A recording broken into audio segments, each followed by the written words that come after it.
Hey everybody, it's Blake Haynes here with the Fat Boys in the Indian, here to give you some information on fantasy football, some booms, some busts, and some waiver ads for week 4.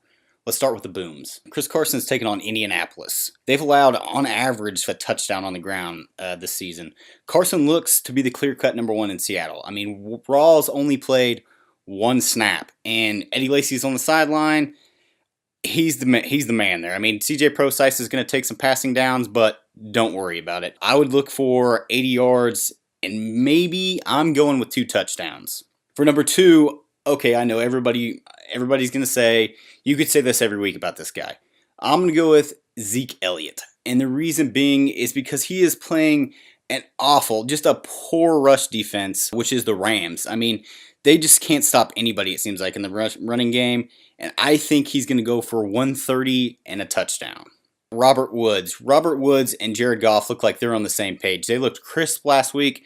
I think that they're going to continue this chemistry, and it's going to be bold for a big week for Robert Woods. They're going to Jerry World. I know it's the flip side of the Zeke Elliott thing, but look for Robert Woods to have a big game. I think, in my opinion, he's going to catch 7 balls, 110 yards, and I think he gets in the end zone this week. For our 4th and final guy, it's going to shock some people. I'm going to go with Jay Cutler. Sammy Bones throwing against this defense he's going against, which is the New Orleans, obviously. Sammy Bones threw for 346 and 3 touchdowns. And then, of course, I mean, this one's kind of not a shocker, but Brady threw for 447 and 3 TDs against him as well. So I think Cutler's going to throw for 350, and I'm going with 4 touchdowns. Let's jump into the busts. My first bust of the week is going to be Marcus Mariota. Mariota's looked okay. He was supposed to be this big hype guy who's going to have a breakout year. He is number 10 in most overall league standings, but he's going to finish it out of the top 10 this week, going against the Texans, who have a good defense, good pass rush. I'm going to go with he's only thrown for 175. I'm going to give him a TD, but I'm also going to give him a pick. My second bust of the week is going to be Alex Smith. I know most teams aren't starting him. Some of the Midwest teams now looks like they're trending that way. I don't see him having a very good game this week. He's going against the Air Marshals. I mean, the Air Marshals of Washington is what they call themselves now. It just doesn't bode well for Smith. I'm going to give Smith 160 with no TDs, and he's going to throw his first interception this week. For the third bust, I'm going to go with Carlos Hyde. He's been pretty impressive so far. I mean, he's been pretty good. The back that we thought he was going to be coming out of Ohio State. But I just don't see him getting it done against the Cardinals. You just saw, I mean, Zeke Elliott is the top rusher against that Cardinals defense, and he had a struggle to get 80. So I'm going to go with Hyde only getting 60 yards, and they're going to keep him out of the end zone. I understand if you have Julio, you have to play him. Makes sense. He's a monster. The Bills haven't given up a receiving touchdown to a wide receiver this year, and Julio doesn't have one. He doesn't have a receiving TD, that is. So I don't see it happening this week against the Bills.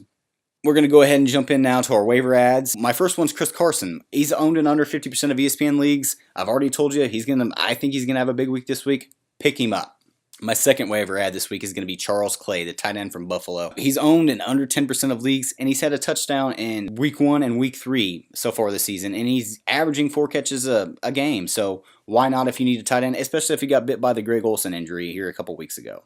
My next waiver ad for the week is going to be Jared Goff. I've already talked about the connection that him and Robert Woods have, but he looks pretty good throwing the ball to Watkins too. He looks like the number 1 overall choice that we all, and the Rams even thought he was. He looks crisp. He's got so much arm talent. If I have in need of a quarterback, like if I have Eli Manning or Carson Palmer, I'm taking Goff.